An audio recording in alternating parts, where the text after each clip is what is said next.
Xin chào các bạn đã đến với giải mã tâm lý và hành vi. Và ngày hôm nay thì chúng ta sẽ cùng nhau tìm hiểu về một hiệu ứng tâm lý vừa thú vị, vừa hại não, mang tên hiệu ứng mỏ neo. Nghe tên mỏ neo thì chúng ta đã thấy neo đậu gì đó rồi đúng không? Có một chút mùi biển cả và một cú lửa tâm lý nhẹ nhàng phải chăng? Đố các bạn biết nhá, có bao giờ mà bạn mua một món đồ vì là tưởng mình hơi to, hay là chốt lương xong mới ngỡ lương của mình hơi thấp? Hoặc là yêu từ cái nhìn đầu tiên, sau này thì mới biết là úi cha, mình bị lầm ấn tượng đầu rồi. Nếu mà có thì khả năng cao là bạn đã dính một hiệu ứng mỏ neo rồi đấy. Ai cũng đã dính chưởng thì giơ tay hoặc là để lại bình luận ở dưới nhá. Bạn đang lượn lờ ở một trung tâm thương mại, bỗng thì lại thấy một cái biển sale sập sàn 70% treo to đùng ở trước mặt. Lúc này thì trong tim chúng ta rộn ràng đúng không? Chân thì tự động bước vào shop như là có một cái lực hút vô hình vậy đó. Rồi bạn thấy một cái chiếc áo khoác gắn mác, giá gốc là gì? 2 triệu đồng, nay chỉ còn 600.000 đồng. Ôi trời ơi, giảm những 1,4 triệu như thế này thì không mua thì hơi phí đúng không? Thế là bạn móc cái hầu bao mua ngay lập tức. Còn miệng thì huýt sáo vui vẻ vì tưởng mình là đã săn được món hời để đời rồi. Nhưng mà khoan các bạn ơi, liệu cái áo đó ấy, có đáng 600.000 không? Hay là cái giá 2 triệu ban đầu đó là cái chiêu thả mỏ neo, cho bạn thấy 600.000 bỗng hóa rẻ? Hiệu ứng mỏ neo chính là như vậy. Con số 2 triệu kia ấy đã neo vào tâm trí của bạn, làm cho bạn mặc định nghĩ cái giá trị áo phải tầm đó. Thế nên là khi mà thấy giá 600.000 ấy thì bạn cảm giác rẻ quá mức và sướng chốt đơn liền luôn. Nhưng mà thực tế thì hơi buồn một xíu nha.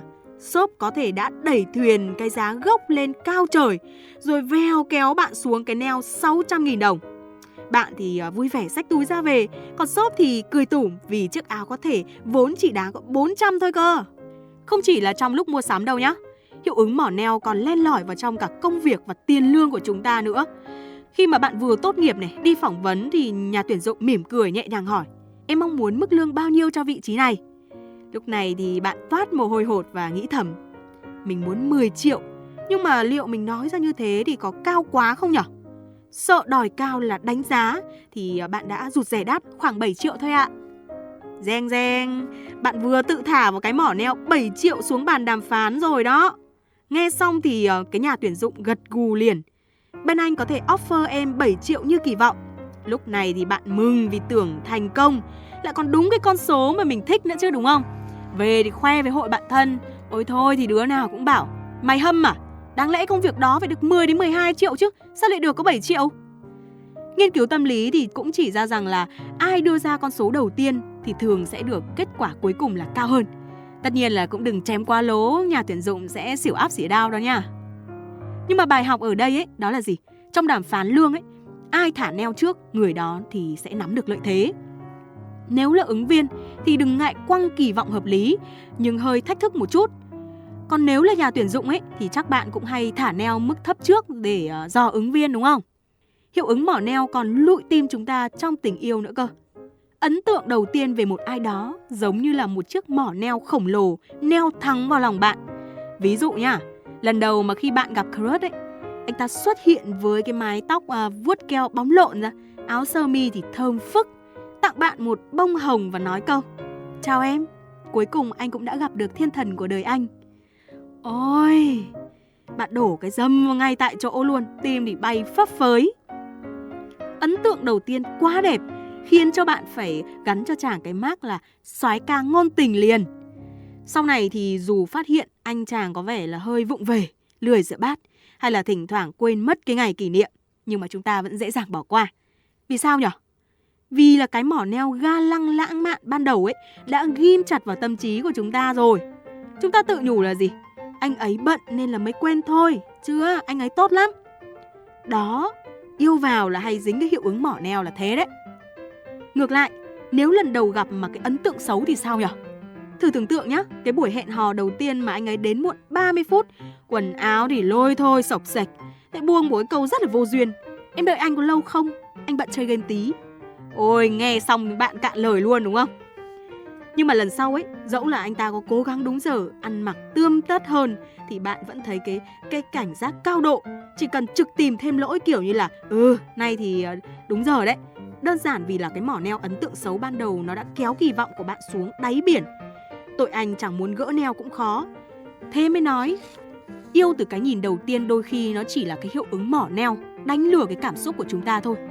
Thành ra là trong tình yêu, chậm chậm tìm hiểu đối phương nhiều lần ấy, thì có khi chúng ta lại sáng suốt hơn là chốt đơn trái tim ngay lần đầu gặp đấy các bạn ạ.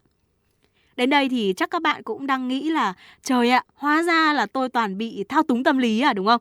Vậy thì làm sao để tránh bị dắt mũi bởi hiệu ứng này? Và ngược lại, có thể ứng dụng nó có lợi cho mình hay không? Thì hãy cùng mình mổ xẻ chiêu thức nhá.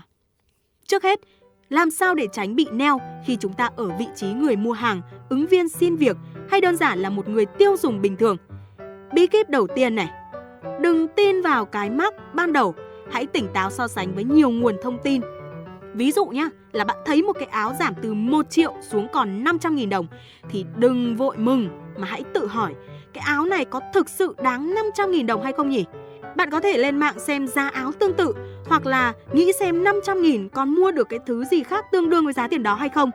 Nhiều chương trình khuyến mãi thực chất nó chỉ là chiêu marketing tinh vi thôi, nên là bạn hãy tỉnh táo kẻo là hớ đấy.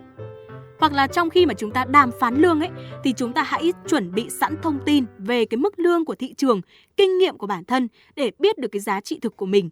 Tránh để lời đề nghị đầu tiên của đối phương neo bạn quá thấp. Nếu nhà tuyển dụng đưa ra cái mức lương trước ấy, thì chúng ta hãy bình tĩnh xem nó đang ở cái khung nào so với thị trường. Đừng bị cuốn ngay nhá.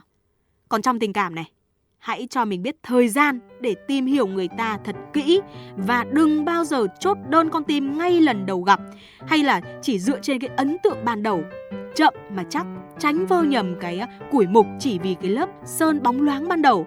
Câu này thì nghe hơi phũ nhưng mà là sự thật đấy. Tiếp đến này, ứng dụng hiệu ứng mỏ neo một cách thông minh để có lợi cho chúng ta. Tất nhiên là vẫn đạo đức nha, không ai xúi bạn đi lừa ai đâu. Nếu như bạn đang là người bán hàng hoặc làm marketing thì hãy tận dụng kỹ thuật neo. Tôi lấy ví dụ này, trước khi tung cái giá khuyến mãi ra thì bạn hãy nhấn mạnh cái giá gốc thật cao, thật ấn tượng vào. Để rồi khi nghe cái giá sale thấp hơn thì sẽ dễ siêu lòng để mua ngay. Hoặc là bạn có thể đặt một cái sản phẩm xịn mà giá cao cạnh cái sản phẩm tầm trung mà bạn muốn bán. Món xịn kia ấy, nó sẽ làm mỏ neo để giúp cho món tầm trung này vừa túi tiền hơn hẳn. Chiều này thì cũng đã được nhiều cửa hàng áp dụng lắm. Bạn cứ để ý là thấy thôi. Trên menu quán ăn ấy, nó có một món ngắt cổ đặt lên đầu tiên để các món sau nó giá bình thường thì bỗng hóa rẻ trong mắt khách hàng, đúng không? Bạn có thể dùng mỏ neo để tạo ấn tượng tốt cho người khác. Ví dụ như là chúng ta đi phỏng vấn thì cố gắng thể hiện thật chuyên nghiệp ngay từ đầu đi, như là đến đúng giờ này, ăn mặc chỉn chu, cười tươi, tự tin. Bạn đang thả một chiếc neo ứng viên tiềm năng vào đầu nhà tuyển dụng. Nếu như bạn là chỉn chu hoặc là cái buổi hẹn đầu ra mắt nhà người yêu ấy, thì hãy nhớ ra mắt hoành tráng một chút, xung phong rửa bát này, rồi khen món ăn ngon hoặc là chúng ta lễ phép với bố mẹ thôi, đúng không? Ấn tượng con dâu chàng rể điểm 10 mà neo được ngay từ đầu thì sau này ấy, lỡ mà chúng ta có vụng về một tí ấy, thì bố mẹ người ta cũng dễ dàng mà bỏ qua thôi. Đến đây thì chắc hẳn là các bạn đã hiểu hiệu ứng mỏ neo nó vừa đáng sợ mà nó vừa thú vị như thế nào rồi, đúng không? Từ mua một cái áo giảm giá này, đến điêu lương sếp mới, cho tới cái lần đầu gặp crush. Ở đầu thì chúng ta cũng thấy cái neo nó lảng vảng. Quan trọng nhất là chúng ta nhận thức được nó để mà không bị nó dẫn dắt một cách mù quáng các bạn nhé. Hy vọng là sau video này thì mọi người có thể có một cái trận cười thật là sảng khoái, vừa bỏ túi thêm một cái kiến thức tâm lý rất là thú vị. Nếu như bạn thấy hay ho thì nhớ thả tim, chia sẻ cho bạn bè cùng biết và đăng ký kênh để không bỏ lỡ những video hấp dẫn tiếp theo nhé.